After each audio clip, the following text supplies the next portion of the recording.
चलिए दोस्तों, आप सभी का एक और नए क्लास में स्वागत है। इसमें हम आईसीटी के 100 महत्वपूर्ण प्रश्न फिर से देखने वाले हैं। इससे पहले हमने 100 क्वेश्चन इससे पहले वाले क्लास में हमने कर लिए हैं। ये जो हमारा दूसरा क्लास है आईसीटी का, जिसमें हम प्रीवियस ईयर के और 100 क्वेश्चन देखेंगे। ठीक है, कुल हम 400 प्रश्न जो आए हुए हैं प्रीवियस ईयर में वो सभी देखने वाले हैं। ठीक है, तो देखिए यहाँ पर 101 नंबर क्या बोल रहा है कि उत्पादक कंप्यूटर सत्र चरण 1 में क्या शामिल नहीं है, या शामिल है ये बोला है। ठीक है, तो यहाँ पर क्या क्या उत्पादक सत्र चरण 1 में शामिल होता है। तो देखिए इसमें शब्दावली और संरचना को पूर्व सिखाया जाता है। ठीक है, सिखाया जाता है ना। सबसे पहले टीचिंग ही किया जाता है कि आईसीटी के टूल्स के बारे में सबसे पहले टीच किया जाता है ना। फिर क्या किया जाता है, दूसरा क्या बोल रहा है कि विषय पर ध्यान केंद्रित के लिए विद्यार्थी को प्रोत्साहित करे। तो ये भी क्या हो जाता है, यानी कि हम उसको इंकरेज करते हैं कि आईसीटी को समझे बच्चा, है ना। तो उसके लिए हम क्या करते हैं, उसको सबसे पहले सिखाते हैं। तो दोनों ही ऑप्शन यहाँ पर क्या हो जाएंगे, सही हो जाएंगे। ठीक है, चलिए दूसरा प्रश्न देखेंगे। देखिए दूसरा प्रश्न क्या दिया हुआ है। तो दूसरा प्रश्न बोल रहा है कौन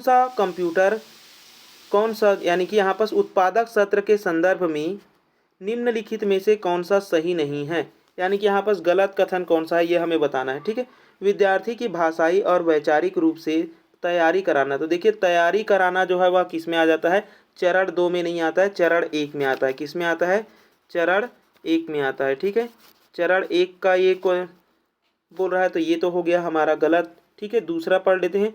जांच करना, तो जांच करना चरण 2 में आता है। ठीक है, तो ये वाला सही है। और यहाँ पर हमें जो गलत है वो पूछा है। तो देखिए गलत कौन सा है, हमारा पहला वाला है ना। गलत कौन सा है, हमारा पहला वाला गलत है। ठीक है, तो देखिए केवल एक यहाँ पर क्या हो जाएगा, सही हो जाएगा। ठीक है, क्योंकि गलत वाला ही पूछा है तो हम गलत को ही लेकर के चलेंगे। तो केवल एक यहाँ पर क्या है, गलत है।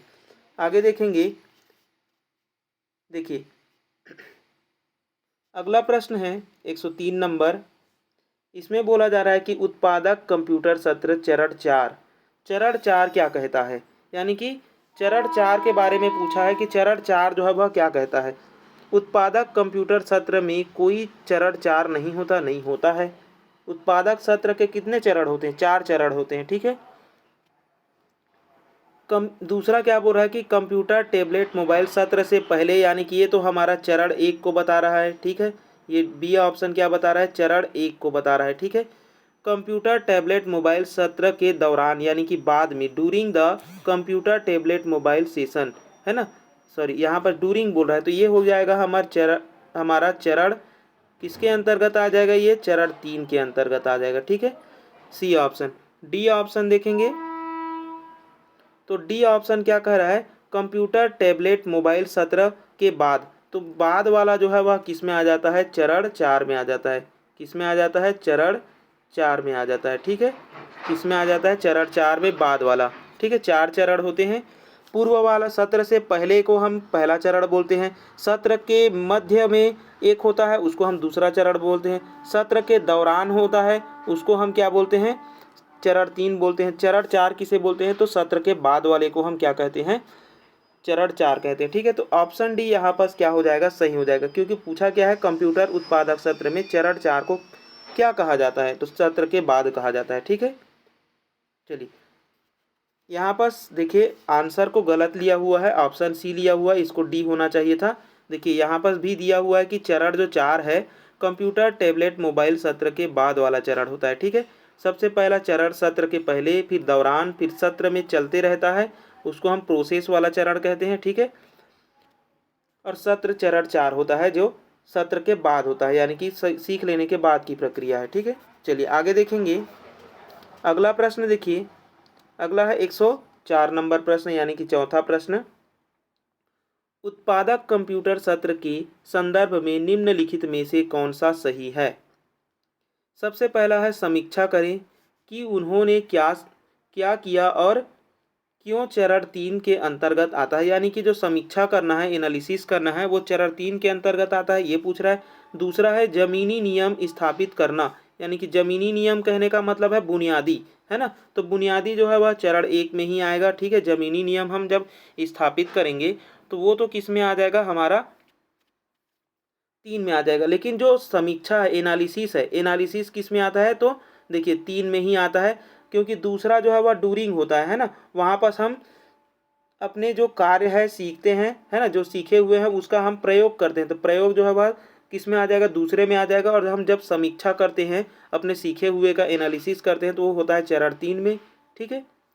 तो ये भी सही है, ठीक है, यहाँ पर दोनों ही सही हो जाएंगे। चलिए आगे देखेंगे। देखिए अगला है 5वां प्रश्न। 5वां प्रश्न क्या बोल रहा है कि निम्न में से कौन सा उत्पादक कंप्यूटर सत्र 3 में शामिल नहीं है, यानी कि जो चरण 3 है इसमें शामिल नहीं है। समीक्षा करना ये तो है ना, समीक्षा करना जो पहला दिया हुआ है ये तो है। अगला देखेंगे दूसरा, उनके पास उनके काम की तुलना करना, यानी कि जो समीक्षा कर रहे हैं वो एक प्रकार से तुलना ही है, तो ये भी हो जाएगा, ठीक है। विद्यार्थी विषय पर ध्यान केंद्रित करने के लिए प्रोत्साहित करें, तो ये चरण किस में आ जाता है, चरण 1 में आ जाता है। जब भी हम किसी चीज़ को प्रोत्साहित करेंगे वो कहाँ आ जाएगा, चरण 1 में, क्योंकि हम वहाँ पर बुनियादी उसका बुनियाद रख रहे हैं ना।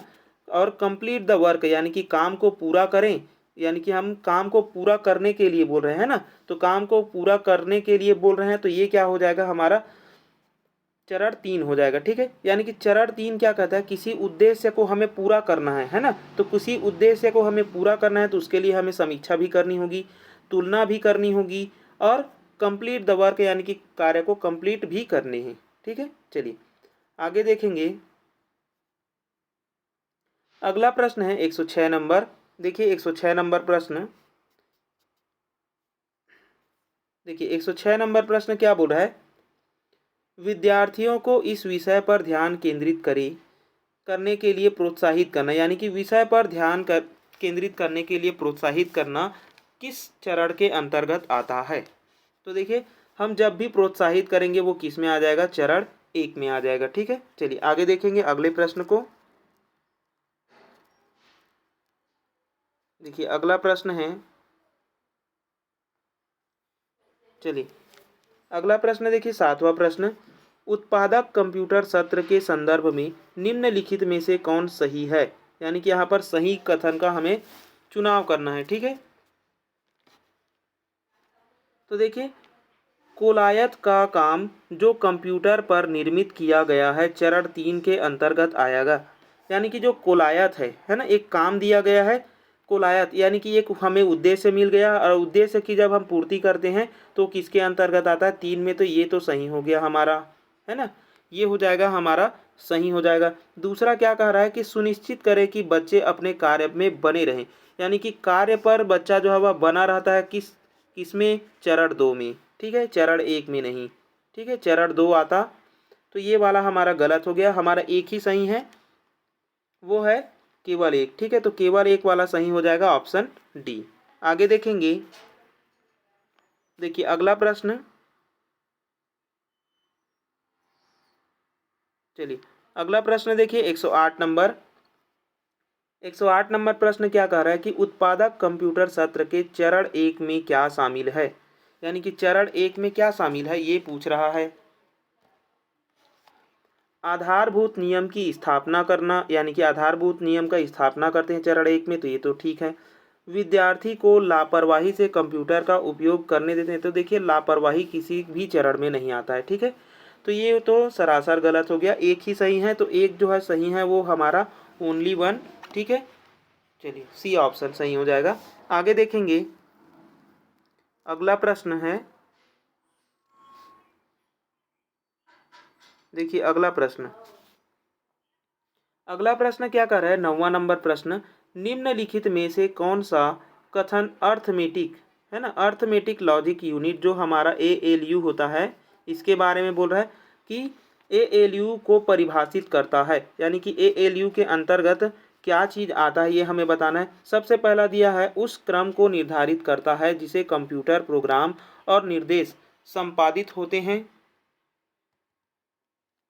देखिए क्रम को तो निर्धारित नहीं करता है ये क्या करता है, क्रम को निर्धारित नहीं करता है, बल्कि क्या करता है, ये एक जो दिए गए डाटा है उसको प्रोसेस करता है ना, तो यहाँ पर निष्पादित नहीं करता है। ठीक है, तो ये तो गलत हो गया। कंप्यूटर सिस्टम का दिमाग कहेंगे, इसको नहीं कहेंगे एएलयू को।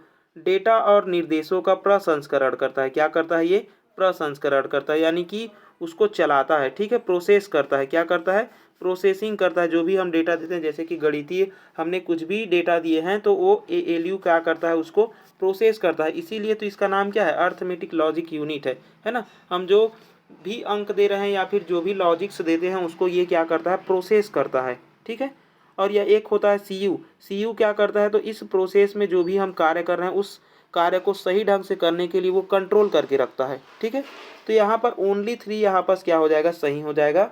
तो देखिए ओनली 3 किस में है, बी ऑप्शन में। ठीक है, तो इसका बी ऑप्शन सही हो जाएगा। आगे देखेंगे अगले प्रश्न को। देखिए अगला है 110 नंबर प्रश्न। चलिए 110 नंबर प्रश्न क्या बोल रहा है, कंप्यूटर सिस्टम में डेटा और प्रोग्राम दर्ज करने की प्रक्रिया क्या कहलाती है। यानी कि कंप्यूटर में हम प्रोग्राम को दर्ज कर रहे हैं तो हम उसके लिए क्या यूज़ करेंगे, तो हम डाटा को क्या करा रहे हैं, इनपुट करा रहे हैं। ठीक है, चलिए आगे देखेंगे अगले प्रश्न को। अगला है 111 नंबर प्रश्न, कंप्यूटर में हार्ड डिस्क और डीवीडी-आर को खालिश स्थान के रूप में जाना जाता है। यानी कि जो हार्ड डिस्क है और डीवीडी-आर है उसे हम किस रूप में जानते हैं, आउटपुट डिवाइस के रूप में, सीपीयू इनपुट, या फिर स्टोरेज डिवाइस। तो देखिए हार्ड डिस्क और जो डीवीडी होता है वो एक प्रकार का क्या होता है, स्टोरेज डिवाइस होता है। क्या होता है, स्टोरेज डिवाइस होता है। आगे देखेंगे अगले प्रश्न को। देखिए अगला प्रश्न है 12 नंबर प्रश्न। देखिए कंप्यूटर में खालिश स्थान सबसे तेज सबसे महंगी मशीन है, उनमें से उच्च प्रसंस्करण गति, यानी कि सबसे तेज और सबसे महंगी तो सुपर कंप्यूटर ही होती है। तो सुपर कंप्यूटर यहाँ पर बी ऑप्शन में है, बी ऑप्शन ही सही हो जाएगा। आगे देखेंगे अगला है 113 नंबर प्रश्न। देखिए 113 नंबर, उपयोगी जानकारी प्राप्त करने के लिए जो संसाधित डाटा है, जो हम स्टोर्ड जो डाटा है ना, जो रिजल्ट होता है उसे हम किस नाम से जान, रिजल्ट के परिणाम उत्पन्न करने वाली प्रक्रिया को, यानी कि रिजल्ट जो दे रहा है उस प्रक्रिया को हम क्या कहते हैं, यानी कि उसे हम आउटपुट कहते हैं। क्या कहते हैं, आउटपुट कहते हैं। ठीक है, चलिए आगे देखेंगे अगला है 114 नंबर प्रश्न, कंप्यूटर सिस्टम के एएलयू और सीयू को संयुक्त रूप से कहा जाता है। तो देखिए एएलयू और जो अर्थ अर्थमेटिक लॉजिक यूनिट है और कंट्रोल यूनिट है, दोनों का जो मिला जुला रूप होता है उसे हम किस नाम से जानते हैं, सीपीयू के नाम से जानते हैं। ठीक है, किस नाम से जानते हैं, सीपीयू के नाम से जानते हैं। अगले प्रश्न पे चलते हैं। देखिए अगला प्रश्न 115 नंबर प्रश्न। देखिए खालिश स्थान एक इलेक्ट्रॉनिक उपकरण है जो डेटा लेता है और फिर प्रोसेस करता है, आउटपुट यानी कि परिणाम देता है और आउटपुट को स्टोर करता है। यानी कि जो 4 प्रकार के यहाँ पर क्या मिले हैं, उपकरण मिले हैं जो डेटा को लेता है यानी इनपुट करता है, प्रोसेस करता है, आउटपुट करता है और स्टोर करता है। ये किसकी खासियत है, कंप्यूटर की खासियत है। ठीक है, चलिए आगे देखेंगे 116 नंबर प्रश्न। देखिए 116 नंबर प्रश्न,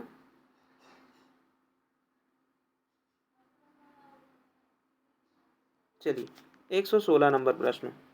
देखो 116 नंबर प्रश्न क्या बोल रहा है कि कंप्यूटर के संबंध में निम्नलिखित में से कौन सा युग्म सही ढंग से सुमेलित है, यानी कि सही ढंग से सुमेलित है उसको हमें चयन करना है।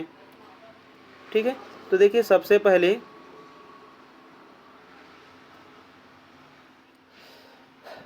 देखिए स्टोरेज क्या है, अंकगणित ऑपरेशन जैसे ऑपरेशन प्रदर्शित करता है, नहीं करता है।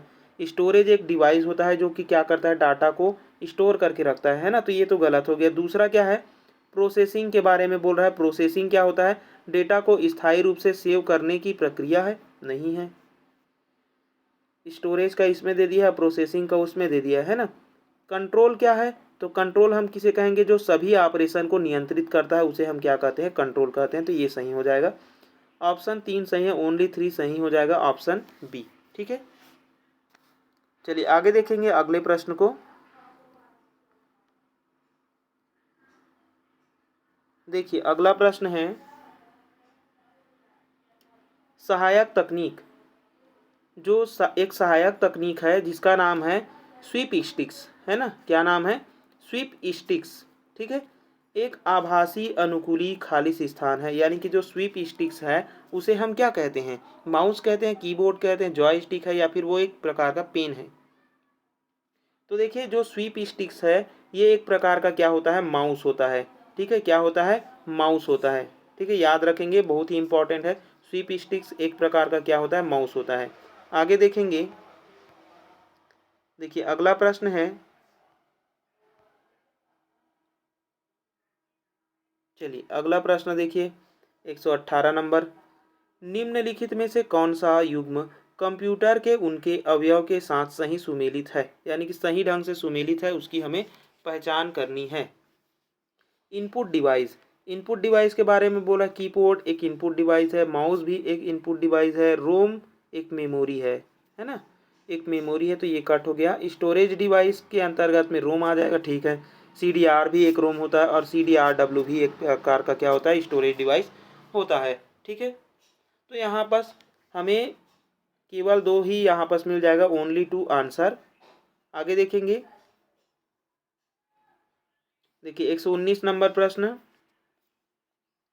क्या बोल रहा है? 119 नंबर प्रश्न कि खाली स्थान गति और भंडारण क्षमता के मामले में कंप्यूटर रेंज के सबसे निचले छोर पर है, यानी कि सबसे निचले छोर पर हम किसे रखते हैं? यानी कि सबसे कम गति वाला है। मिनी है, सुपर है, मुख्य है, या फिर माइक्रो है? तो देखिए माइक्रो कंप्यूटर जो है वह, इसकी गति जो है वह धीमी होती है, भंडारण क्षमता भी बहुत कम होती है। सबसे पहले हम माइक्रो को रखते हैं ना, सबसे पहले माइक्रो का आविष्कार हुआ था, उसके बाद में मिनी कंप्यूटर का आविष्कार हुआ था, उसके बाद में मेन फ्रेम कंप्यूटर यानी कि मेन कंप्यूटर का आविष्कार हुआ था, ये तीसरा हो जाएगा। फिर आया था हमारा चौथे नंबर पर सुपर कंप्यूटर। ठीक है, चलिए आगे देखेंगे।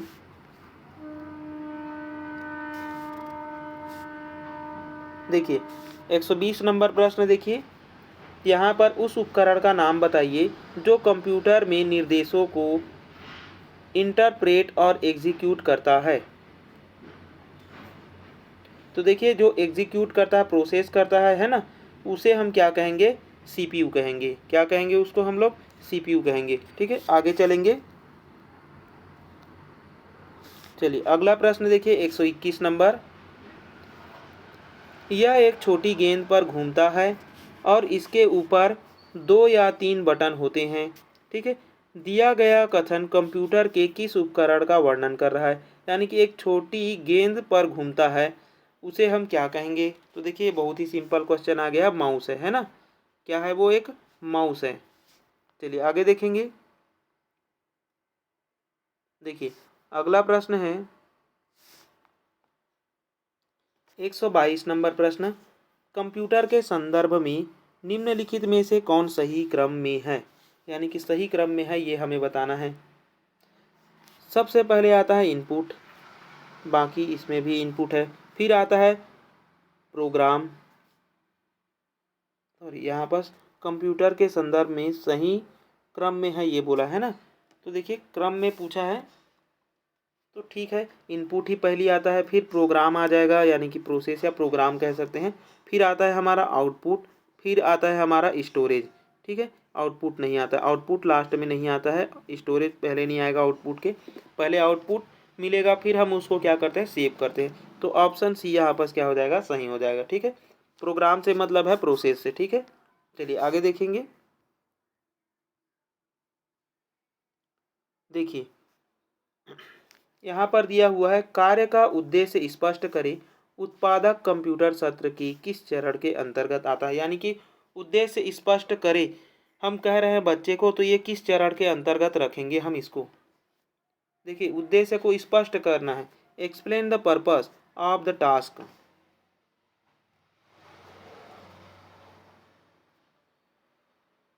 तो देखिए कार्य का उद्देश्य स्पष्ट करना, यानी कि सबसे पहले हमें उद्देश्य बनाना है, तो उद्देश्य जो है वह किस चरण में आ जाएगा? चरण 1 में आ जाएगा। ठीक है, हमें उद्देश्य स्पष्ट करने की बात हो रही है, ना कि उद्देश्य के पीछे हमें कार्य नहीं करना है। उद्देश्य के पीछे अगर कार्य करने की बात होता तो हम किसको जाते? 3 को जाते, लेकिन यहाँ पर कार्य का उद्देश्य स्पष्ट करना है ना, ठीक है। चलिए देखिए, इसको एक बार कन्फ्यूजन नहीं होना है कि कार्य का उद्देश्य उत्पादक कंप्यूटर सत्र चरण 1 के अंतर्गत आता है। इस चरण में शिक्षक जो है वह क्या करता है, सीखने के लिए विषय पर ध्यान केंद्रित के लिए विद्यार्थी को प्रोत्साहित करने और साथ साथ कंप्यूटर का उपयोग कार्य करने बुनियादी कौशल को भी समझता है, ठीक है। यहाँ पर कार्य के उद्देश्य को क्या करने के लिए बोल रहा है, स्पष्ट करने के लिए बोल रहा है, यानी कि उद्देश्य को बनाने की बात हो रही है, ठीक है। चलिए आगे देखेंगे। अब है हमारा ऑपरेटिंग सिस्टम की सामान्य जानकारी के बारे में, ठीक है। देखिए ऑपरेटिंग सिस्टम, चलिए ऑपरेटिंग सिस्टम से क्वेश्चन 2 प्रश्न फिक्स है, आना ही आना है ना। तो देखते हैं सबसे पहले, निम्नलिखित में से कौन सा एक ऑपरेटिंग सिस्टम का उदाहरण नहीं है, यानी कि ऑपरेटिंग सिस्टम का उदाहरण नहीं है, ये हमें बताना है। तो देखिए एंड्रॉयड एक ऑपरेटिंग सिस्टम है, MS विंडोज़ भी एक ऑपरेटिंग सिस्टम है, क्रोम भी एक ऑपरेटिंग सिस्टम है, जबकि MS ऑफिस जो है वह ऑपरेटिंग सिस्टम नहीं है ना। चलिए आगे देखेंगे। अगला प्रश्न 125 नंबर। देखिए कंप्यूटर प्रणाली में जो राउटर होता है ना, राउटर क्या है, राउटर क्या है अ कैलकुलेटिंग डिवाइस है, एन आउटपुट डिवाइस है, या फिर एन नेटवर्किंग डिवाइस है, या फिर एन इनपुट डिवाइस है। तो देखिए ये क्या है, एक प्रकार का नेटवर्क डिवाइस है ना। ये क्या करता है, राउटर जो है वह बेस्ट पाथ ढूंढ के देता है हमारे कम्युनिकेशन के लिए। और हम कम्युनिकेशन कैसे करते हैं, किसके थ्रू करते हैं, तो हम लोग नेटवर्क के थ्रू करते हैं ना। चलिए आगे देखेंगे। अगला प्रश्न है, निम्नलिखित में से कौन सा एक लोकप्रिय वेब ब्राउज़र का उदाहरण नहीं है, यानी कि यहाँ पर गलत कथन बताना है हमें। तो देखिए गलत कथन, यहाँ पर इंटरनेट एक्सप्लोरर ये तो है ना, माइक्रोसॉफ्ट के द्वारा विकसित किया गया है। मोजिला फायरफॉक्स ये भी है, ठीक है। अगला है माइक्रोसॉफ्ट एक्सेस, ये नहीं है, ठीक है। गूगल क्रोम है, ये भी एक क्या होता है, वेब ब्राउज़र होता है। मतलब कि यहाँ पर 3 तो है लेकिन सी ऑप्शन नहीं है, ठीक है। चलिए आगे देखेंगे। देखिए अगला प्रश्न 27 नंबर, निम्नलिखित में से कौन सा ऑपरेटिंग सिस्टम का एक उदाहरण है, यानी कि ऑपरेटिंग सिस्टम का एक उदाहरण है, ये हमें बताना है। 27 का वर्ड ऑपरेटिंग सिस्टम नहीं है। MS word, MS Excel, MS ये जो है वर्ड हो गया, एक्सेल हो गया, है ना, ये सभी जो है वह ऑपरेटिंग सिस्टम नहीं है, ठीक है। एक प्लेटफॉर्म होता है वो, ठीक है। बिंग, देखिए बिंग क्या है, तो बिंग जो है वह बिंग क्या है, सर्च इंजन है ना। एज क्या है, तो एज जो है वह एप्लीकेशन है, ठीक है। माइक्रोसॉफ्ट एज क्या है, एक प्रकार का ब्राउज़र है, ठीक है। यहाँ पर ऑपरेटिंग सिस्टम की बात की गई है, तो विंडोज़ एक क्या होता है, ऑपरेटिंग सिस्टम होता है, ठीक है। आगे देखेंगे। अगला प्रश्न देखिए, मैकफी प्लस किसका एक उदाहरण है, open source software, programming language, antivirus, या फिर एप्लीकेशन सॉफ्टवेयर। तो देखिए ये एक प्रकार का मैकफी क्या होता है, एंटीवायरस होता है, ठीक है। मैकफी क्या है, एंटीवायरस है। आगे देखेंगे। अगला प्रश्न है, ऑपरेटिंग सिस्टम किसका एक उदाहरण है। ऑपरेटिंग सिस्टम जो है वह किसका उदाहरण होता है, तो देखिए ऑपरेटिंग सिस्टम किसका उदाहरण होता है, सिस्टम सॉफ्टवेयर का। किसका उदाहरण होता है, सिस्टम सॉफ्टवेयर है ना। 2 प्रकार के होते हैं, एक तो सॉफ्टवेयर जो है वह 2 प्रकार का होता है, ये याद रखेंगे। चलिए आगे देखेंगे। एक होता है हमारा ऑपरेटिंग सिस्टम सॉफ्टवेयर और एक होता है एप्लीकेशन, है ना। चलिए आगे देखेंगे।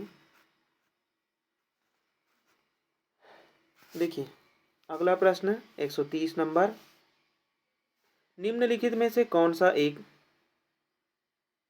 क्या लिखा है, रिलेशनल, है ना, रिलेशनल डेटाबेस, ठीक है, रिलेशनल डेटाबेस मैनेजमेंट सिस्टम, ठीक है, RDBMS का उदाहरण नहीं है, यानी कि रिलेशनल डेटाबेस मैनेजमेंट सिस्टम का उदाहरण नहीं है, ये हमें बताना है। तो देखिए MS एक्सेल जो है वह डेटाबेस के अंतर्गत नहीं आता है ना।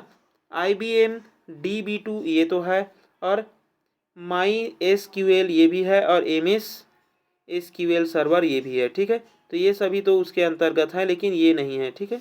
आगे देखेंगे। अगला प्रश्न अगला देखिए क्या बोल रहा है।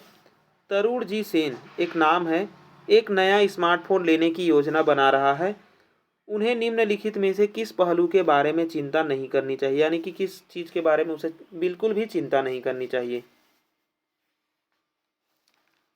तो देखिए ऑपरेटिंग सिस्टम के बारे में उसे चिंता करनी चाहिए। ईथरनेट पोर्ट एक केबल होता है ना, तो इस पर वो चिंता नहीं करेगा, ठीक है। इंटरनल मेमोरी को भी वो चेक करेगा, कैमरा का मेगापिक्सल भी चेक करेगा, है ना, कि किस मेगापिक्सल का है, लेकिन वो ईथरनेट पोर्ट का को नहीं चेक करेगा, ठीक है।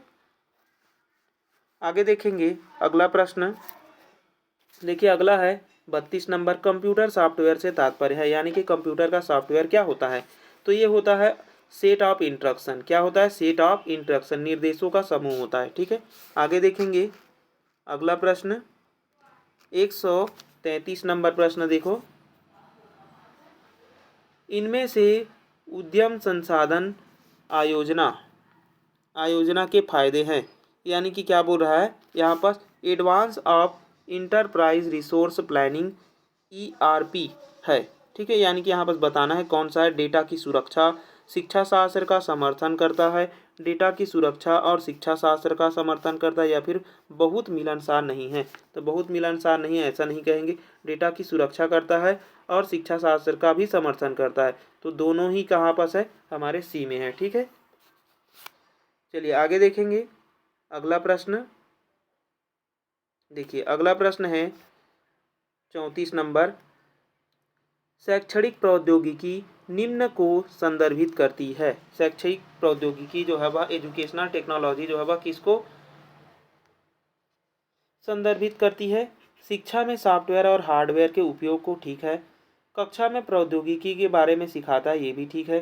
पूर्ण ऑनलाइन शिक्षा ऐसा हम कह नहीं सकते, है ना। शिक्षक और छात्र दोनों मोबाइल फ़ोन का उपयोग कर बातचीत कर रहे हैं, ऐसा नहीं कहेंगे, ये भी नहीं कह सकते, है ना। अब जो दो ही ऑप्शन बच गया है, दोनों में से एक है 34 नंबर का, ठीक है।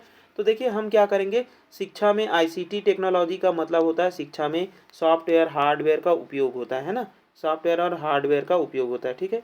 चलिए आगे देखेंगे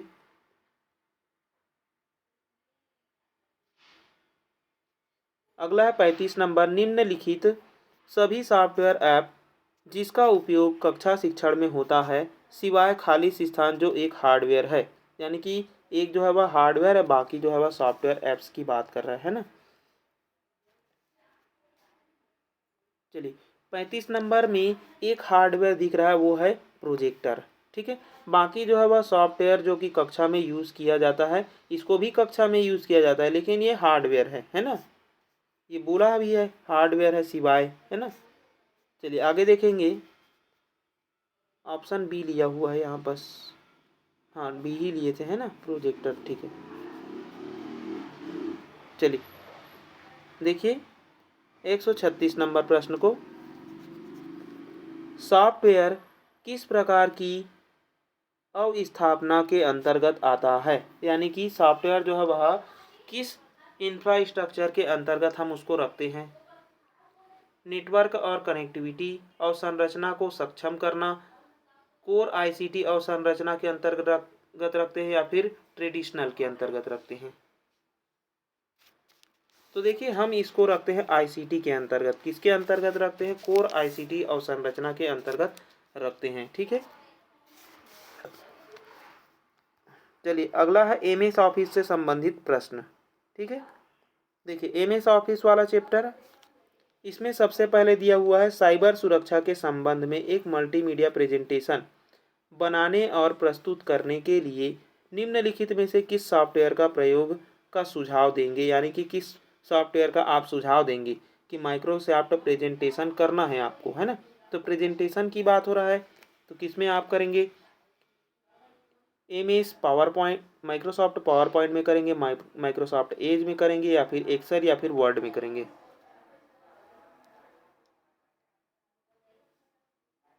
तो देखिए यहाँ पर बोला गया बनाना भी है और प्रस्तुत भी करना है ना। तो हम इनमें तो बना सकते हैं लेकिन प्रस्तुत नहीं कर सकते, लेकिन ए ऑप्शन में क्या है, माइक्रोसॉफ्ट पावर पॉइंट में हम बना भी सकते हैं और प्रस्तुत भी कर सकते हैं, है ना। चलिए आगे देखेंगे अगला प्रश्न। अगला प्रश्न देखिए, निम्नलिखित में से कौन सा एक ऑडियो फाइल का लोकप्रिय फाइल एक्सटेंशन नहीं है, यानी कि ऑडियो फाइल के अंतर्गत नहीं है। तो ऑडियो फाइल के अंतर्गत पीडीएफ नहीं है ना, पीडीएफ नहीं है। बाकी जो वेब, MP3 और फ्लैक है ये है, ठीक है। चलिए अगले प्रश्न पे चलते हैं। देखिए अगला प्रश्न,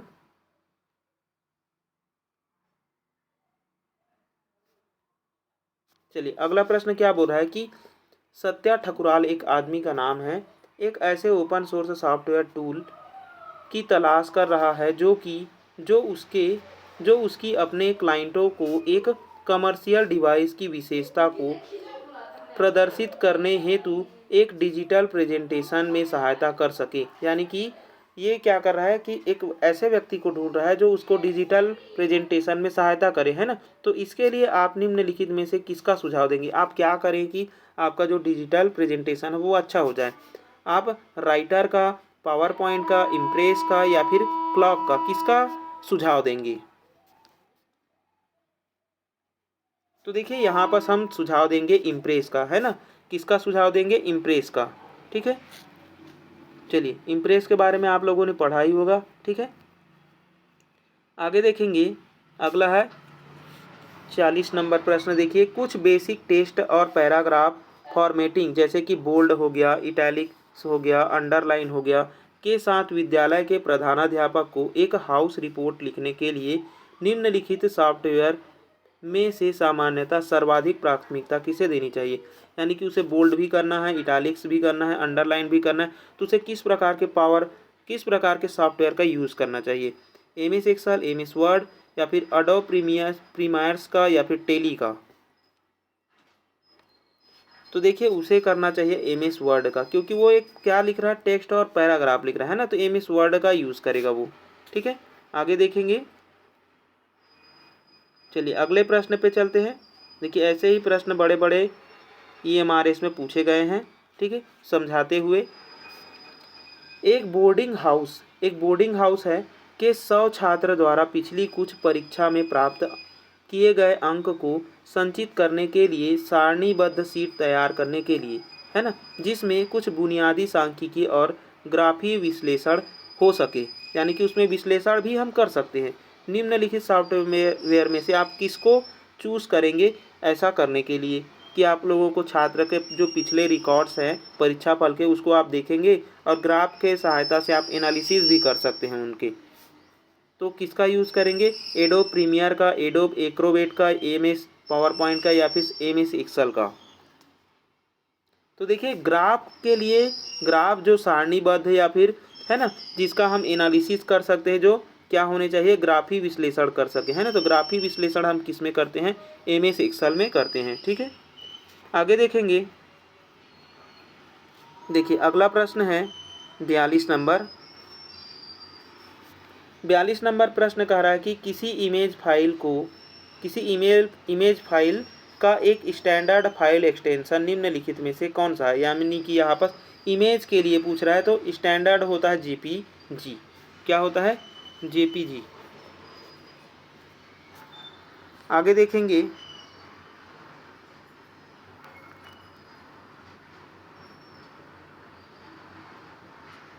चलिए EMRS ने बहुत ही बड़ा क्वेश्चन बनाया है और पूछा है। चलिए आगे देखेंगे, इसमें क्या बोल रहा है कि बेनिफिट्स ऑफ रिन्यूएबल एनर्जीज, है ना, रिन्यूएबल एनर्जीज विषय पर एक एनिमेटेड मल्टीमीडिया प्रेजेंटेशन डिज़ाइन करने के लिए निम्नलिखित में से कौन सा सॉफ्टवेयर को सर्वाधिक प्राथमिकता देंगे? यानी कि आप एक प्रेजेंटेशन बना रहे हैं, कैसा प्रेजेंटेशन बना रहे हैं? एनिमेटेड, है ना, एनिमेटेड बनाना चाहते हैं, तो उसके लिए आप किसका यूज़ करेंगे? एक्सेल का, पावर पॉइंट का, एज का या फिर वर्ड का?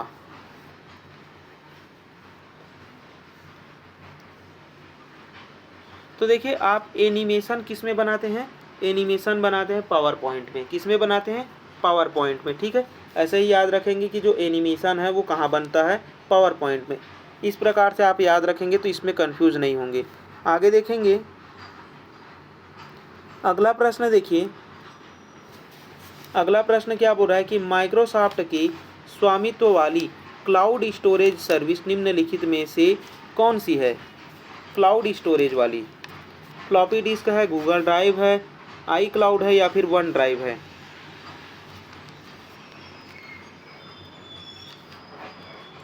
चलिए, तो इसका सही आंसर क्या है? वन ड्राइव है। क्या है इसका सही आंसर? वन ड्राइव है। आगे देखेंगे अगला प्रश्न। देखिए अगला प्रश्न है, पावर पॉइंट में जब एक स्लाइड के बाद दूसरी स्लाइड आती है, यानी कि एक स्लाइड के बाद दूसरी स्लाइड आती है, तो कौन सा विजुअल इफेक्ट दिखाई देता है? स्लाइड इफेक्ट दिखता है, स्लाइड फेम दिखता है, स्लाइड मोमेंट्स दिखता है या फिर स्लाइड ट्रांजिशंस दिखता है? तो देखिए क्या दिखता है? स्लाइड ट्रांजिशंस दिखता है। इसे हम क्या कहते हैं? स्लाइड ट्रांजिशंस दिखता है। ठीक है, आगे देखेंगे अगला प्रश्न पे। चलिए अगले प्रश्न का आंसर करेंगे। 46 नंबर, निम्नलिखित में से कौन सा एक एक्सेल फाइल का सही फाइल एक्सटेंशन है? यानी कि एक्सेल के लिए सही फाइल एक्सटेंशन क्या होता है? चलिए, तो एक्सेल फाइल के लिए सही एक्स एल एस एक्स होता है। ठीक है, इससे पहले जो था वो क्या था? एक्स एल एस था, है ना। अभी नए वाले में एक्स को और शामिल किया गया है एम एस एक्सेल के लिए। ठीक है, चलिए चलिए अगला प्रश्न देखिए। देखिए अगला प्रश्न है, टेक्स्ट या ग्राफिक्स के अनेक अंशों की एक समान फॉर्मेटिंग जैसे कि कलर, फॉन्ट, इटालिक, है ना, साइज अथवा बॉर्डर स्टाइल के तुरंत अनुप्रयोग के लिए किसका प्रयोग किया जाता है? तुरंत अनुप्रयोग के लिए आप किसका यूज़ करेंगे? फॉर्मेट पेंटर का, फॉर्मेट मूव का, फॉर्मेट कॉपी का या फिर फॉर्मेट स्टैम्प का? तो देखिए इसके लिए हम यूज़ करते हैं फॉर्मेट पेंटर का। ठीक है, किसका यूज़ करते हैं? फॉर्मेट पेंटर का, जो तुरंत के लिए उपयोग होता है। ठीक है, अगला प्रश्न 148 नंबर। देखिए 148 नंबर, एम एस एक्सेल में सेल रेंज, है ना, सेल रेंज के बारे में निम्नलिखित में से कौन सा सही है? कलेक्शन ऑफ वैल्यूज़ होता है, कलेक्शन ऑफ ऑक्यूपाइड सेल होता है, कलेक्शन ऑफ चूज सेल होता है या फिर कलेक्शन ऑफ फार्मूलाज होता है? यानी कि आप सेल रेंज किसे कहेंगे? तो देखिए सेल रेंज हम किसे कहेंगे? ऐसा जो पहले से ही क्या गया हो, चुना गया हो, है ना। यानी कि मान लो कि एक हमने स्लाइड बनाई है और इसमें बहुत सारे क्या हो गए? सेल बन गए। मान लो ये एक सेल है और ये एक सेल है, तो इन दोनों को पहले से ही हमने चूज़ कर लिया, तो यहाँ पर जो हो गया, तो हम इसी को हम क्या कहेंगे? सेल रेंज कहेंगे। ठीक है, आगे देखेंगे। चलिए अगला है, देखिए ये भी बहुत इंपॉर्टेंट क्वेश्चन है जो कि बहुत बार एग्जाम में पूछा गया है। HTTPS में एस का अर्थ होता है। HTTPS में जो एस है उसका अर्थ क्या होता है? तो देखिए इसका अर्थ होता है सिक्योर। क्या होता है इसका अर्थ? सिक्योर होता है। इसका फुल फॉर्म क्या होता है HTTPS का? तो hyper text transfer protocol secure होता है। ठीक है, चलिए अगला प्रश्न है 50 नंबर, निम्नलिखित में से कौन सा एक इमेज फाइल का फाइल एक्सटेंशन नहीं है? यानी कि इमेज फाइल के अंतर्गत नहीं है, ये पूछा गया है। तो देखिए JPG तो है ना, PNG भी है और टिफ भी है। क्या? टिफ जो है लिखा है ये भी है, लेकिन जो वेव होता है वो वीडियो का होता है। किसका होता है? वीडियो का होता है। ठीक है, यहाँ पर क्या बोला? इमेज के लिए। ठीक है, तो यहाँ पर ये वाला वीडियो का है तो ये नहीं होगा। आगे देखेंगे। चलिए अगले प्रश्न को देखिए। देखिए अगला प्रश्न क्या बोल रहा है कि ईना खांडे एक व्यक्ति का, एक लड़की है ईना खांडे, एक डॉक्यूमेंट के रूप में प्रोजेक्ट रिपोर्ट बना रही है और वह फॉर्मेटिंग, पेज सेटिंग, स्टाइलिंग की विशेषता वाले आसानी से प्रयोग होने वाले सॉफ्टवेयर में इसे टाइप करने की इच्छुक है। ठीक है, इसे इसके लिए निम्नलिखित में से कौन सा सॉफ्टवेयर जो है वह उपयुक्त होगा? यानी कि उसे इमेजिंग करना है, ये सॉरी फॉर्मेटिंग करना है, पेज सेटिंग करना है, उसको स्टाइल भी देना है, तो उसके लिए आप किसका यूज़ करने के लिए बोलेंगे? नोटपैड का कहेंगे, एक्रोबिट रीडर का कहेंगे, एमएस वर्ड का कहेंगे या फिर कैल्क का कहेंगे? किसका कहेंगे, किसका यूज़ करने का आप सलाह देंगे? तो उसको मैं सलाह दूंगा एमएस वर्ड का, है ना, जिसमें हम फॉर्मेटिंग, सेटिंग, स्टाइलिंग ये सभी करते हैं टेक्स्ट के बारे में। ठीक है, चलिए अगला प्रश्न है, देखिए अगला प्रश्न, खाली स्थान के अतिरिक्त सभी कंप्यूटर ऑपरेटिंग सिस्टम है। मतलब कि एक को छोड़ करके बाकी सभी जो है वह ऑपरेटिंग सिस्टम है। लिनक्स भी ऑपरेटिंग सिस्टम, आईओएस भी है और विंडोज़ 10 भी क्या है, ऑपरेटिंग सिस्टम है, लेकिन माइक्रोसॉफ्ट ऑफिस जो है वह नहीं है। ठीक है, तो यहाँ पर सही आंसर क्या मिल गया हमें? ए। चलिए अगले प्रश्न पे चलते हैं। देखिए अगला प्रश्न, एमएस वर्ड, देखिए एमएस वर्ड 2010 में यदि आप किसी टेबल के भीतर टैब की दबाते हैं तो कर्सर टेबल की अगले या फिर अगली खाली स्थान पर चला जाता है। यानी कि अगले किस पे चला जाता है? डाटा पे चला जाता है, सेल पे, रो पे, लाइन पे, किस में चला जाता है? तो देखिए वो चला जाता है अगली सेल पे। किस में चला जाता है? अगली सेल में चला जाता है। आगे देखेंगे अगले प्रश्न को। अगला है 54 नंबर प्रश्न, एमएस वर्ड 10 के बारे में ही है। ठीक है, एमएस वर्ड 2010 में निम्नलिखित में से कौन सा फीचर किसी डॉक्यूमेंट में चयनित टेक्स्ट में एक सीधी रेखा खींचने के लिए उपयोग की जाती है? यानी कि आप एक सीधी रेखा खींचना चाहते हैं तो किसका यूज़ करेंगे? इरेजर का यूज़ करेंगे, रिप्लेस का करेंगे, स्ट्राइक, मतलब कि स्ट्राइक करथ्रू लिखा है ना, स्ट्राइक थ्रू होता है, स्ट्राइक थ्रू या फिर फॉर्मेट पेंटर का यूज़ करेंगे। तो देखिए इसके लिए हम क्या करेंगे? स्ट्राइक थ्रू का यूज़ करते हैं। ठीक है, चलिए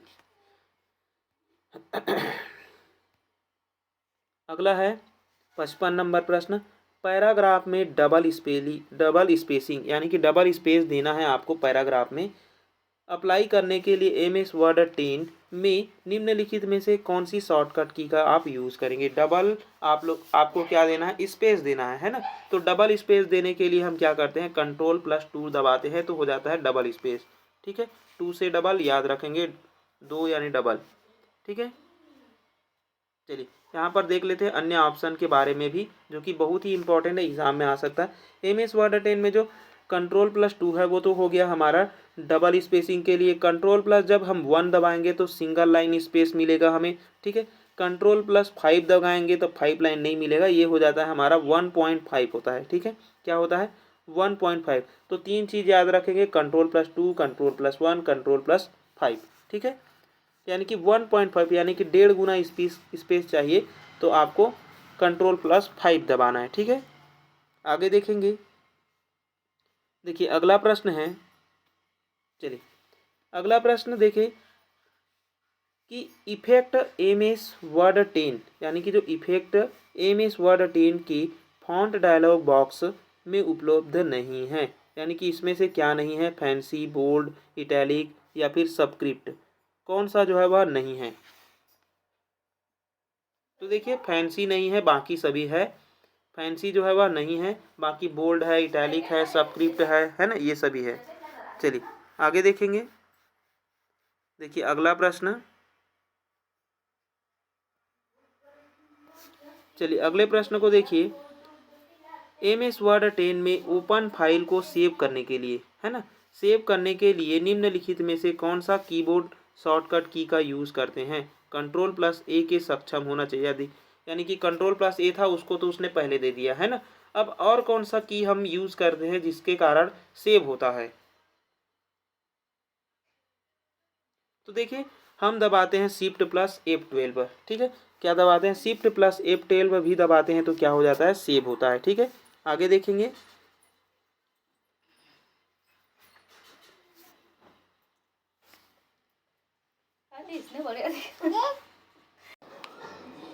चलिए अगला प्रश्न है 58 नंबर। देखिए 58 नंबर प्रश्न क्या बोल रहा है कि एमएस वर्ड 2010 में पैराग्राफ को दाहिने ओर, है ना, यानी कि दाहिने ओर राइट साइड राइट साइड और अलाइनमेंट करने के लिए निम्नलिखित में से किस शॉर्टकट की का यूज़ किया जाता है। तो राइट अलाइनमेंट के लिए हम किसका यूज़ करते हैं, ये पूछा गया है इस प्रश्न में। तो देखिए राइट अलाइनमेंट के लिए हम किसका यूज़ करते हैं, Ctrl+R का यूज़ करते हैं। ठीक है, चलिए आगे देखेंगे। देखिए यहाँ पास कुछ फंक्शंस की है जिसको हम देख लेते हैं ना। Ctrl+R क्या होता है राइट अलाइनमेंट के लिए, Ctrl+J जो है वह जस्टिफाई के लिए होता है, Ctrl+L अगर डाल लाएंगे तो क्या मिलेगा हमें, लेफ्ट अलाइनमेंट मिलेगा। ठीक है, तो Ctrl+J जो है वह सेंटर नहीं, Ctrl+E है ये। ठीक है, सेंटर अलाइनमेंट के लिए। ठीक है, आगे देखेंगे। अगला प्रश्न देखिए,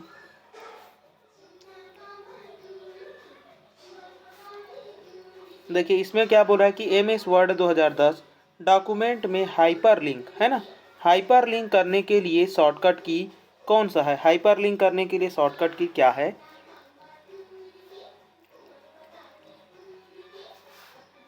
चलिए, तो हाइपरलिंक करने के लिए हम किसका यूज़ करते हैं, Ctrl+K का यूज़ करते हैं। Ctrl+L क्या करता है, लेफ्ट अलाइनमेंट है। ठीक है, चलिए आगे देखेंगे। अगला प्रश्न देखिए, अगला प्रश्न है 160 नंबर। MS वर्ड में खालिस स्थान टैब एक डिफ़ॉल्ट टैब होता है जो आपके डॉक्यूमेंट खोलने पर दिखाई देता है। यानी कि देखिए एक डिफ़ॉल्ट क्या है, टैब है ना, टैब की है जिसको डॉक्यूमेंट खोलने के बाद वो दिखाई देता है। तो उसको हम क्या कहते हैं, इंसर्ट कहते हैं, लेआउट कहते हैं, होम कहते हैं, रिव्यू कहते हैं। तो कौन किस चीज़ को आप दबाएंगे तो सबसे पहले क्या होगा, डॉक्यूमेंट खुलेगा, है ना। तो देखिए वो होता है होम। ठीक है, क्या होता है, होम।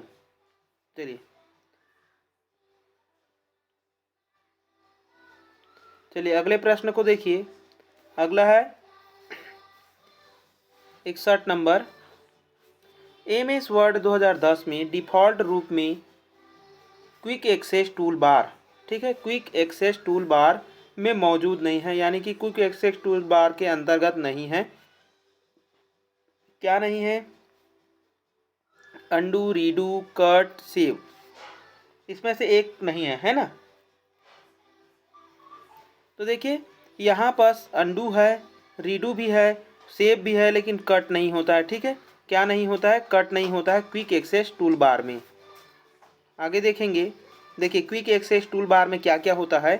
जो क्विक एक्सेस टूल बार होता है इसमें न्यू होता है, ओपन होता है, सेव होता है, अंडू, रीडू, ईमेल, प्रिंट और रिव्यू, ये सभी होते हैं। जो कट हो गया और होम हो गया ये एक टैब के अंतर्गत आते हैं, यानी कि टैब की के अंतर्गत रखते हैं। ठीक है, किसको, कट और होम को। चलिए अगले प्रश्न को देखिए। देखिए 162 नंबर प्रश्न क्या बोल रहा है कि MS वर्ड 2010 में से संबंधित कथन जो है वह सत्य या गलत की पहचान करना है। यानी कि सत्य है या असत्य है, इसको हमें देखना है। तो देखिए सबसे पहला लैंडस्केप, यानी कि लैंडस्केप कहने का मतलब है हम इस प्रकार से, है ना। तो लैंडस्केप ओरिएंटेशन में किसी पेज की ऊंचाई, यानी कि ये हो गया ऊंचाई, उसकी चौड़ाई से अधिक होती है। तो देखिए ऊंचाई चौड़ाई से कहाँ अधिक है, नहीं है, तो ये तो गलत हो गया। पोर्ट्रेट ओरिएंटेड, यानी कि अब इस प्रकार से हो गया, तो यहाँ पर ऊंचाई बड़ा हो गया और चौड़ाई छोटा हो गया है ना। तो पोर्ट्रेट ओरिएंटेड में पेज की चौड़ाई उसकी ऊंचाई से अधिक होती है। देखिए चौड़ाई जो है वह ऊंचाई से अधिक नहीं है, तो ये भी गलत हो गया। ठीक है, तो दोनों ही यहाँ पर क्या हो जाएंगे, असत्य हो जाएंगे। अगले प्रश्न को देखिए। अगला प्रश्न है 163 नंबर। MS वर्ड 2010 में टेबल बनाने के बाद यदि आप किसी टेबल में किसी विशेष रो के नीचे एक रो, है ना, यानी कि एक रो है उसके नीचे अगर आप एक नई रो डालना चाहते हैं, इंसर्ट करना चाहते हैं, तो किस विकल्प की ओर आप जाएंगे।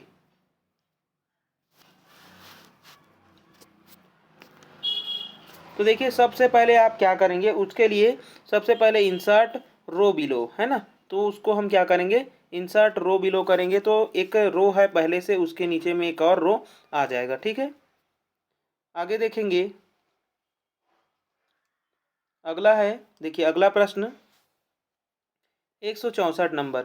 MS वर्ड 2010 में निम्नलिखित में से किस कीबोर्ड यानी कि कौन सी शॉर्टकट की है, इसका उपयोग टेबल की एक रो में पिछले सेल में जाने के लिए, यानी कि सबसे रो है, अब रो के पिछले सेल में अगर आपको जाना है तो आप किस चीज़ का यूज़ करेंगे? Control plus tab, alt plus tab, shift plus tab या फिर विंडो प्लस टैब का यूज़ करेंगे? तो देखिए यहाँ पर हम शिफ्ट प्लस टैब का यूज़ करते हैं अगर हमें किसी रो है उसके पिछले में जाना है ना, पिछले सेल में जाना है। रो के अगर पिछले सेल में जाना है तो हम किसका यूज़ करेंगे? Shift plus tab. मान लो कि एक आपका सेल बनाते हैं सबसे पहले, है ना, तो ये हो गया सी। मान लो कि ये जो हमारा R2 रो है, ठीक है, इसमें दो से एक सेल ये है और एक सेल ये है ना, और इस वाले सेल में हम है और उसके पिछले वाले में अगर हमें जाना है तो हम क्या करेंगे?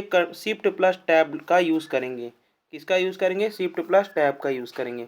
ठीक है, देखिए यहाँ पर दिया हुआ है शिफ्ट प्लस टैब करते हैं तो रो के पिछले सेल में जाते हैं। कि अगर हमें केवल टैब लगाएंगे तो क्या हो जाएगा? अगले सेल में चले जाएंगे, है ना। अल्ट प्लस होम करेंगे तो किसी रो के पहले सेल में चले जाएंगे, यानी कि मान के चलो यहाँ पर बहुत सारे अगर ले लेते हैं, ठीक है, ये हो गया, मान लो कि बहुत सारे सेल हो गए, ठीक है, सारे के सारे ऑक्यूपाइड है। मान लो अगर यहाँ पर कोई एक सेल जो है वह भरा हुआ है, ये वाला, ठीक है, अब उसके हमें पिछले सेल में जाना है तो हम क्या दबाएंगे? टैब, शिफ्ट प्लस टैब दबाएंगे तो हम इस पीछे वाले में आ जाएंगे।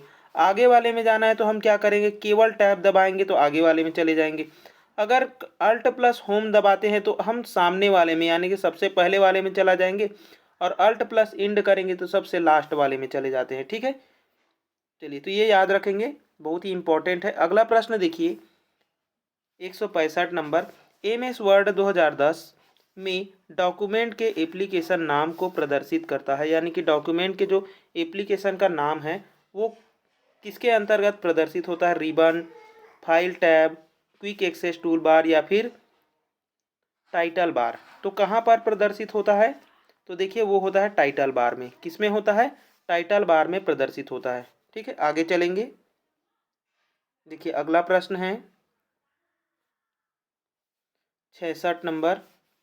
MS एक्सेल 2010 में विशिष्ट मानदंडों के साथ एक रेंज में सेल की संख्या की गणना खाली स्थान का उपयोग करके की जाती है। यानी कि हमें सेल की अगर गणना करनी है तो हम किसका यूज़ करते हैं? काउंटिफिक का यूज़ करते हैं। किसका यूज़ करते हैं? काउंटिफिक का यूज़ करते हैं। ठीक है, काउंटिफ, काउंटिफ है ना, चलिए काउंटिफ का यूज़ करते हैं। आगे देखेंगे, देखिए अगला प्रश्न है 167 नंबर। यहाँ पर भी MS एक्सेल 2010 के बारे में है। MS एक्सेल 2010 के टेबल फीचर के माध्यम से बनाए गए टेबल द्वारा यूज़र यानी कि जो यूज़र है विभिन्न मानों से खाली स्थान को फिल्टर कर सकते हैं। यानी कि देखिए MS एक्सेल में हमें टेबल फीचर में अगर किसी चीज़ को फिल्टर करना है तो हम किस चीज़ का फिल्टर होता है उसमें? कॉलम का होता है, सेल का, फिल्टर का या फिर रोज का? तो देखिए इसका भी नहीं होता है, रो का भी नहीं होता है, किसका होता है? कॉलम का होता है। किसका होता है? कॉलम का होता है। ठीक है, आगे चलेंगे। अगले प्रश्न में देखिए, अगला प्रश्न है 168 नंबर, है ना। MS एक्सेल 2010 में खाली स्थान का उपयोग सीट के भीतर टेक्स्ट को प्रतिस्थापित यानी कि रिप्लेस करने के लिए यूज होता है। ठीक है, तो देखिए रिप्लेस करने के लिए किसको रिप्लेस करना है? तो टेक्स्ट के अंदर, है ना, हम सीट के, कोई भी सीट है, कोई भी सीट बनाया है उसके अंदर यदि हमें टेक्स्ट को प्रतिस्थापित करना है, किसको प्रतिस्थापित करना है? टेक्स्ट को, है ना, तो हम किसका यूज़ करेंगे यहाँ पास? तो देखिए यहाँ पास हम करते हैं कंट्रोल प्लस एज का यूज़ करते हैं, तो ये हो जाता है शिफ्ट, ठीक है, सॉरी रिप्लेस। क्या होता है? रिप्लेस। अल्ट प्लस आर में नहीं जाना है। ठीक है, चलिए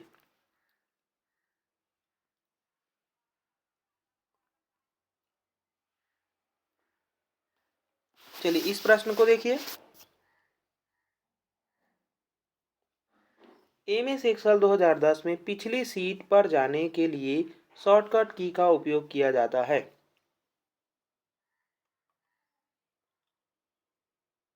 आपको पिछली सीट में जाना है। मान लो कि ये हो गया पहली सीट, ये दूसरी सीट, ये हो गई तीसरी सीट।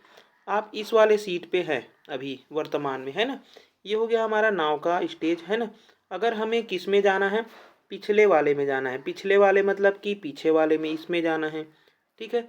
अगले वाले में मतलब कि इसमें जाना है, ठीक है। तो हम पिछले वाले में जाने के लिए हम किसका यूज़ करेंगे, control plus page up, control plus page down, या फिर कंट्रोल प्लस और क्या दिया, अल्ट प्लस, है ना। अल्ट प्लस में दिया हुआ है, अल्ट पेज अप दिया है और अल्ट प्लस पेज डाउन दिया हुआ है, ठीक है। चलिए तो हम देखो यहाँ पर किसका यूज़ करते हैं, कंट्रोल प्लस पेज अप का यूज़ करते हैं।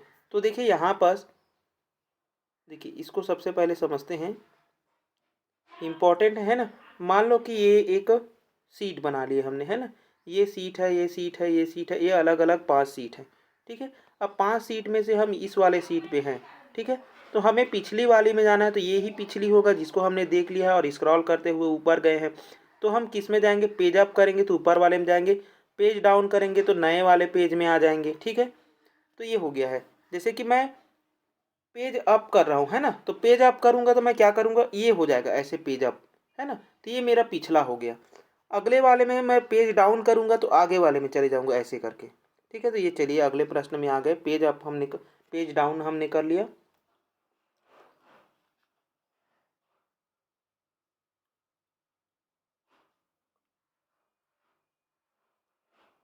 चलिए देखिए यहाँ पर MS एक्सेल 2010 रिबन बार में खाली से स्थान टैब में अनहाइड विकल्प मौजूद रहता है। अनहाइड विकल्प किसमें अनहाइड विकल्प मौजूद रहता है, इंसर्ट में, व्यू में, फाइल में, या फिर डेटा में। तो देखिए व्यू में जो है वह अनहाइड मौजूद रहता है, ठीक है। चलिए आगे देखेंगे, अगला प्रश्न देखिए यहाँ पर, सत्य सत्य वाला है ना।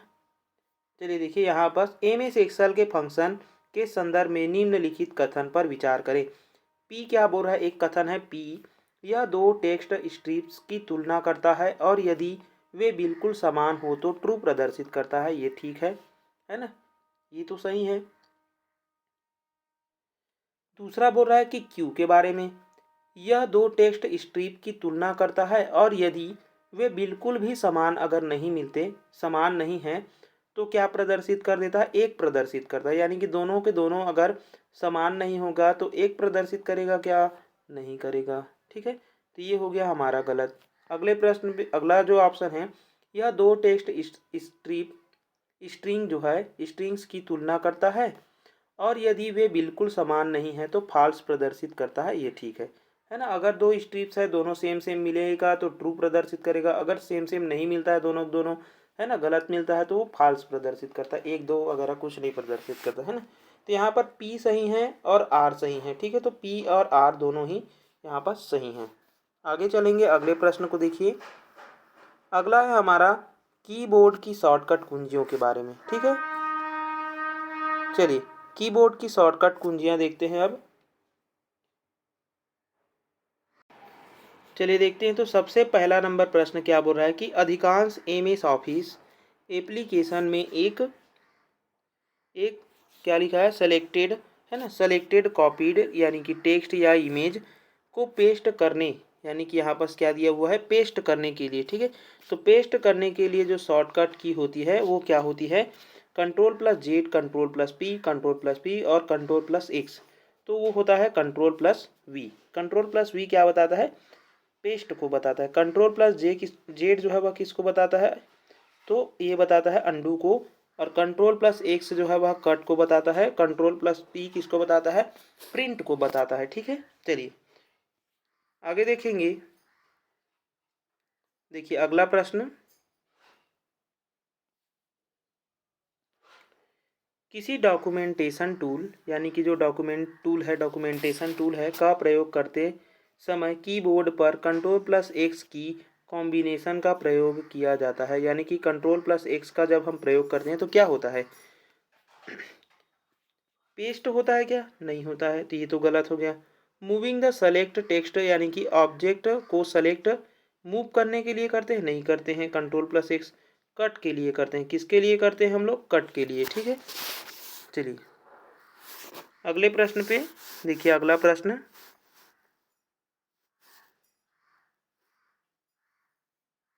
चलिए अगला प्रश्न देखिए 74 नंबर।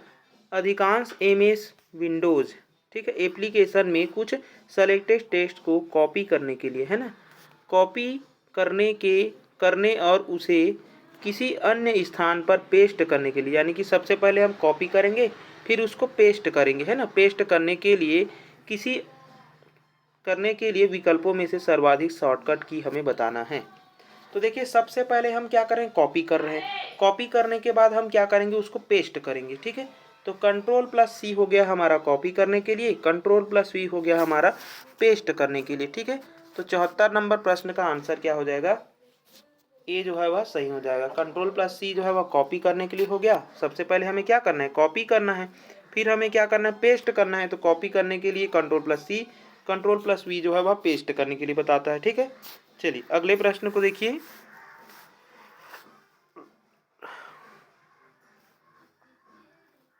देखिए अगला प्रश्न है, अधिकांश एमएस विंडोज एप्लीकेशन में कुछ सेलेक्टेड टेक्स्ट को कॉपी करने के लिए निम्नलिखित में से सर्वाधिक लोकप्रिय शॉर्टकट की है।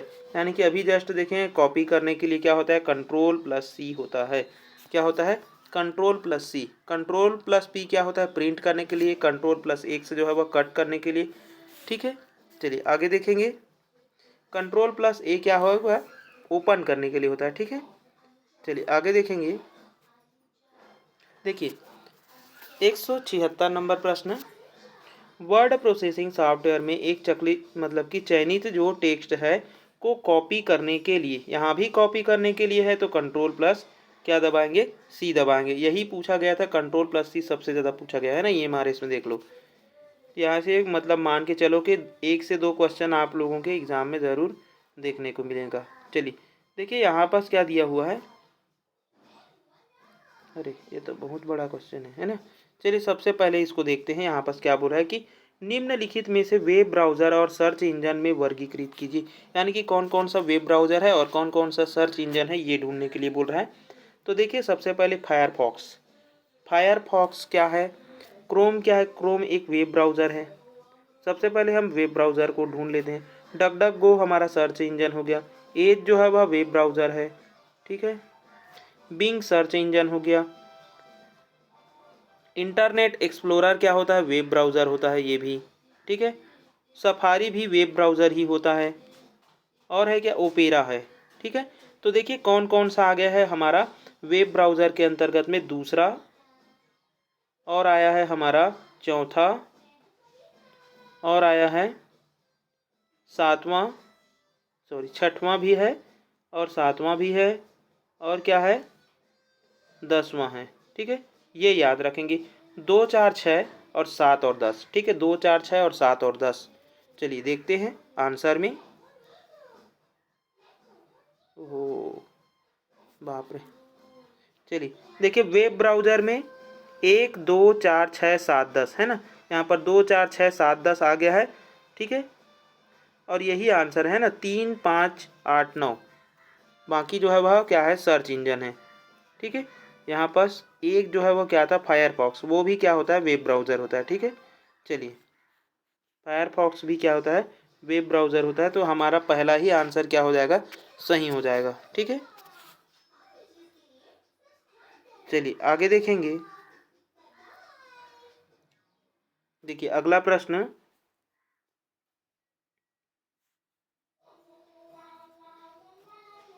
देखिए विंडो ओएस यानी कि विंडोज़ ऑपरेटिंग सिस्टम में विंडो बंद करने के लिए आप उपयोग कर सकते हैं। यानी कि विंडो को आप बंद करना चाहते हैं किस में, विंडो ओएस में, ठीक है। तो आप किसका यूज़ करेंगे,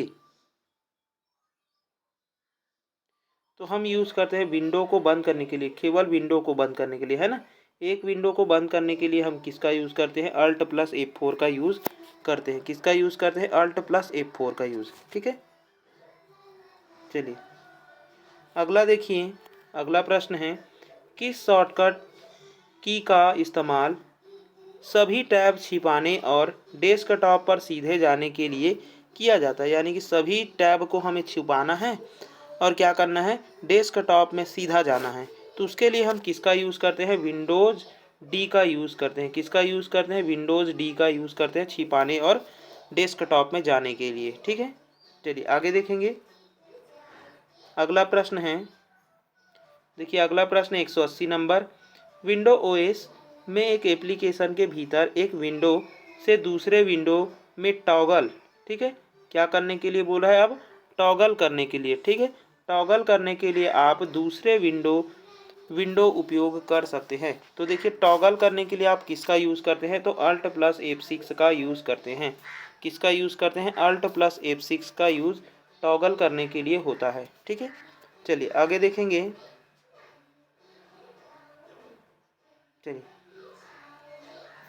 देखिए यहाँ पर अल्ट प्लस जो F6 है वो तो टॉगल करने के लिए हो गया दूसरे विंडो में। अल्ट प्लस जो F10 दिया था इसका यूज़ हम क्या करते हैं, विभिन्न टैब को मूव करने के लिए। तो अल्ट प्लस F10 आप लोग लिख लेना मूव करने के लिए। अगर डी है तो डेट दिनांक के लिए हो जाएगा, टी है तो टाइम के लिए हो जाएगा। ठीक है, यानी कि अगर डेट डालना है तो alt plus shift plus D लगाएंगे, अगर आपको टाइम डालने हैं तो अल्ट प्लस शिफ्ट प्लस क्या लगाएंगे, टी लगाएंगे। ठीक है, चलिए अगला देखिए 81 नंबर। एम एस वर्ड 2007 के लिए बोला है ना। एम एस वर्ड 2007 में अंडू रीडू की विशेषता को खालिश स्थान बार प्रयोग में लाया जाता है, यानी कि अंडू रीडू को कितनी बार प्रयोग किया गया था, तो 150 बार प्रयोग किया जाता था। ठीक है, कितने, 150 है या 100 है, चलिए इसको देख लेते हैं ना, थोड़ा कन्फ्यूजन है। चलिए आगे देखेंगे। यहाँ पर 100 बार प्रयोग किया गया था। ठीक है, कितनी बार प्रयोग किया गया है, 100 बार प्रयोग किया गया है। करेक्ट कर लेंगे इसका आंसर, आंसर इसका क्या हो जाएगा, डी हो जाएगा। चलिए अगले प्रश्न को देखिए। अगला है, रीडू निम्नलिखित द्वारा किया जाता है। तो देखिए कंट्रोल प्लस जे तो अंडू हो गया और रीडू के लिए हम कंट्रोल प्लस वाई दबाते हैं। ठीक है, चलिए आगे देखेंगे। अगला प्रश्न देखिए, अगला है 83 नंबर प्रश्न को देखिए। यहाँ पर ये बोल रहा है, अपने डेस्कटॉप को लॉक करने की शॉर्टकट की कौन सी है, यानी कि अब हमें लॉक करना है तो लॉक करने के लिए हम कौन सा शॉर्टकट का यूज़ करते हैं, तो विंडो की प्लस एल, विंडो की प्लस एल का यूज़ हम करते हैं लॉक करने के लिए। ठीक है, चलिए आगे देखेंगे। अगला प्रश्न देखिए, कंप्यूटर को रिबूट करने के लिए। अब देखिए यहाँ पर रिबूट करने के लिए किस की का यूज़ करेंगे, तो हम इसके लिए यूज़ करते हैं control plus alt plus delete का। ठीक है, किसका यूज़ करते हैं, control plus alt plus delete का यूज़ करते हैं। चलिए आगे देखेंगे। अगला प्रश्न,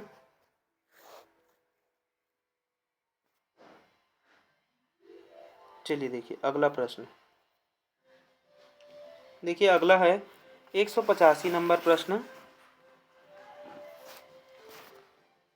विंडो 10 ओएस में सेटिंग खोलने के लिए आप खालिश स्थान का इस्तेमाल करते हैं, यानी कि आपको सेटिंग को खोलना है ना। तो सेटिंग खोलने के लिए आप किसका यूज़ करते हैं,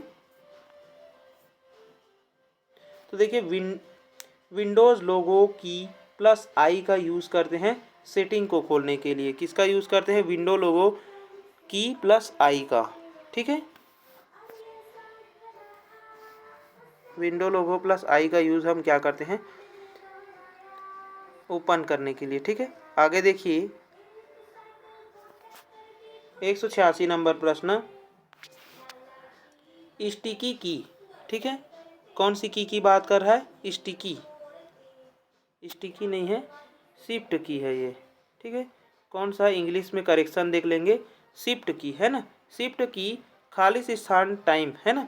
शिफ्ट की को चालू करने के लिए विंडोज़ में कीबोर्ड शॉर्टकट शिफ्ट को खालिश स्थान बार दबाना पड़ता है, यानी कि देखिए यहाँ स्टिकी नहीं है, ये क्या है, शिफ्ट है। ठीक है, ठीक है, क्या है ये, शिफ्ट है। ठीक है, तो शिफ्ट के लिए हम कितनी बार शॉर्टकट की का यूज़ करते हैं, शिफ्ट को,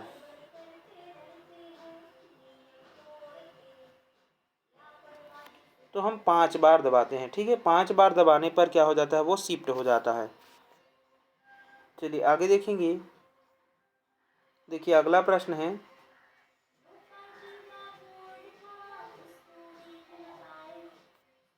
देखिए यहाँ पर बोल रहा है कि विंडोज़ के लिए गूगल क्रोम वेब ब्राउज़र में एक नया टैब खोलने के लिए कीबोर्ड शॉर्टकट का यूज़ किया जाता है। यानी कि आपको नया क्या खोलना है, वेब ब्राउज़र खोलना है ना, गूगल में, ठीक है। किसके लिए, गूगल के अंदर खोलना है आप लोगों को, ठीक है, नया टैब। तो उसके लिए आप कौन सा शॉर्टकट की का यूज़ करेंगे।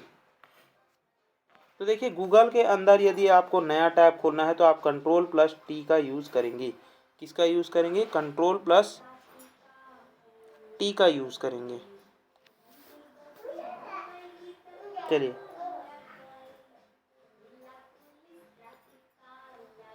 अगला प्रश्न है, फाइल खोलने के लिए शॉर्टकट क्या है। यानी कि आपको अब फाइल को ओपन करना है, तो फाइल ओपन करने के लिए शॉर्टकट की क्या होता है। तो देखिए ये होता है कंट्रोल+O होता है ओपन के लिए, फाइल ओपन के लिए, ठीक है। चलिए आगे देखेंगे। देखिए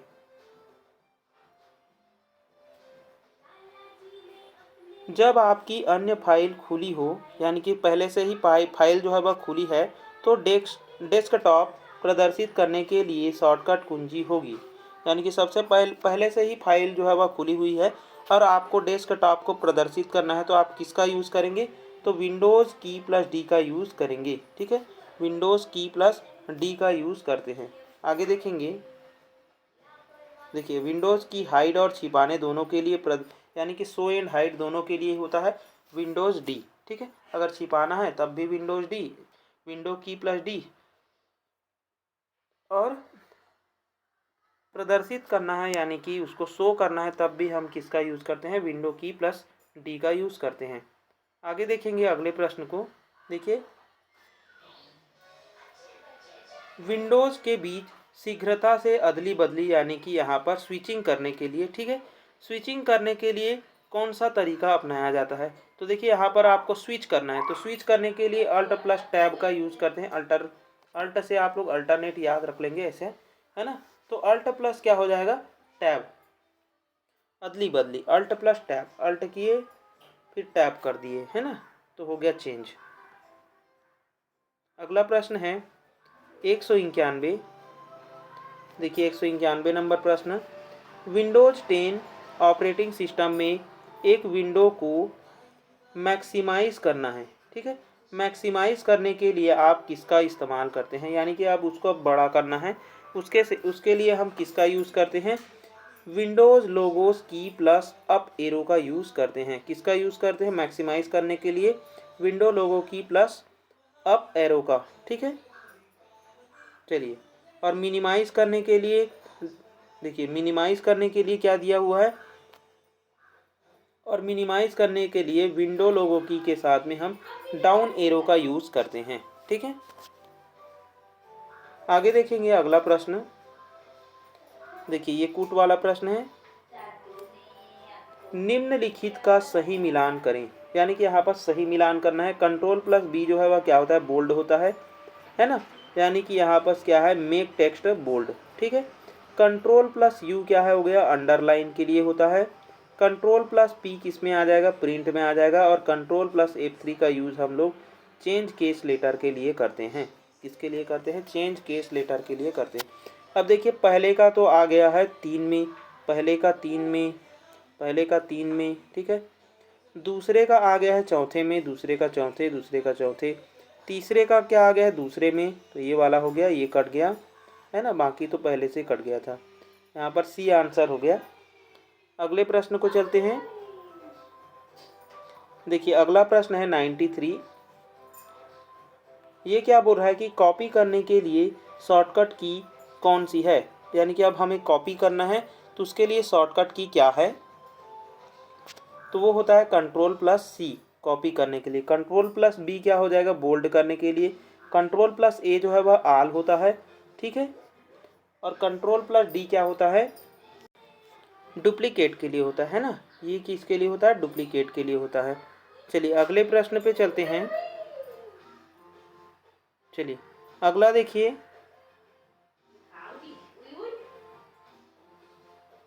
देखिए प्रिंट मेन्यू प्रदर्शित करने के लिए आप किसका यूज़ करते हैं? तो देखिए इसके लिए हम Ctrl+P का यूज़ करते हैं प्रिंट करने के लिए, ठीक है। आगे देखेंगे, देखिए अगला प्रश्न है, देखिए क्लिपबोर्ड से टेक्स्ट को पेस्ट करने के लिए, ठीक है। अब पेस्ट करना है तो पेस्ट करने के लिए हम किसका यूज़ करते हैं? Ctrl+V का यूज़ करते हैं। Ctrl+D क्या होता है? Duplicate. Ctrl+C copy. Ctrl+X cut होता है, ठीक है। आगे देखेंगे, अगला प्रश्न देखिए RRB NTPC का है। चयनित पाठ्यक्रम को प्रतिलिपि यानी कि कॉपी करने के लिए, प्रतिलिपि यानी कि होता है कॉपी करने के लिए, ठीक है। तो कॉपी करने के लिए हम Ctrl+C दबाते हैं तो हो जाता है कॉपी, ठीक है। Ctrl+V क्या होता है? तो पेस्ट करने के लिए होता है। चलिए अगले पे चलते हैं। देखिए अगला प्रश्न 97। चलिए 97, किसी डॉक्यूमेंट को प्रिंट यानी कि प्रिंट करने के लिए खाली स्थान का यूज़ करते हैं, फिर हम इंटर प्रेस कर देते हैं ना। तो सबसे पहले हम प्रिंट करने के लिए किसका यूज़ करते हैं ये पूछ रहा है, तो हम करते हैं Ctrl+P का यूज़ हम प्रिंट करने के लिए करते हैं, ठीक है। चलिए आगे देखेंगे, देखिए अगला है, टेक्स्ट को इटैलिक बनाने के लिए, देखिए इटैलिक बनाने के लिए हम किसका यूज़ करते हैं? तो Ctrl+I का यूज़ इटैलिक के लिए किया जाता है। Ctrl+U क्या होता है? अंडरलाइन के लिए होता है, ये होता है अंडरलाइन के लिए। Ctrl+P प्रिंट करने के लिए। Ctrl+T का यूज़ हम किस लिए करते हैं? तो देखिए Ctrl+T का यूज़ हम करते हैं टैब करने के लिए। किसके लिए? टैब करने के लिए करते हैं, इसका यूज़ टैब करने के लिए। चलिए अगले प्रश्न पे चलते हैं।